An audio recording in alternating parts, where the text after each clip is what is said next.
communication apprehension. Communication apprehension, commonly known as stage fright, often described as butterflies in the stomach. You know what we're talking about. You get a letter in the mail. You're happy. Everyone likes mail. Why? It's from the local PTA, and they want you to give a speech on the merits of building a children's recreation center for your town. And why not? You've always been vocal on the matter of telling friends how badly the neighborhood kids need a place to play. This is your chance to make a difference. This is your chance to shine. But then, it hits you. That slight tickle of fear at the base of your spine. That cold trickle of sweat that rolls down your cheek.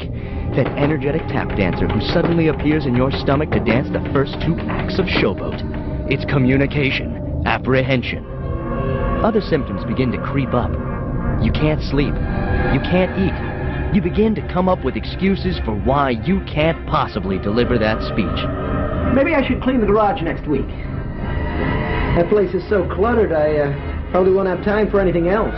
Like a terrifying public speaking engagement. Well, don't let communication apprehension stop you from speaking. It may seem like you're all alone or that this fear is ridiculous, but the truth is, communication apprehension is the most common fear in the world, even more common than the fear of death. But the most important thing you need to remember is that communication apprehension is a fear that you can easily get a handle on.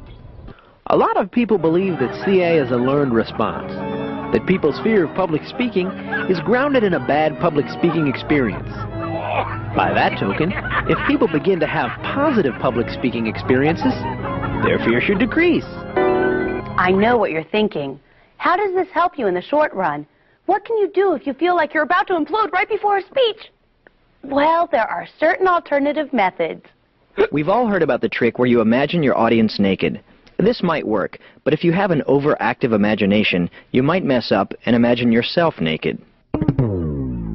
The best way to combat the fear of public speaking is to learn how to relax yourself. Here's 4 easy steps that'll help you do just that. Okay, you're nervous. What do you do? What do you do? Well, step number 1 is to admit to yourself that you're nervous. Acknowledge your fears, but also realize that you can overcome them. Just remind yourself that you have something valuable to say and that the audience isn't likely to be hostile toward you.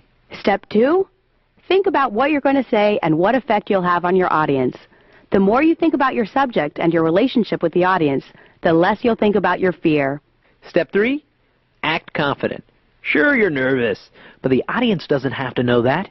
If you project confidence, the audience will react positively, and this will increase your confidence even more.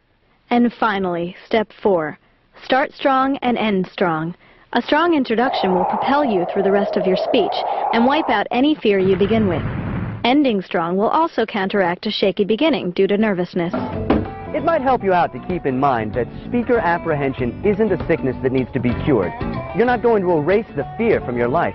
Chances are you'll always be a little bit afraid before you get up in front of a large crowd. We all are. The key is to learn to deal with your fear and control it so that it doesn't control you. So the absolute best thing you can do is take a deep breath, recognize your fear for what it is, and write the best possible speech you can. Because preparation is the key to overcoming your public speaking woes. And, conveniently enough, preparation is what we're talking about next.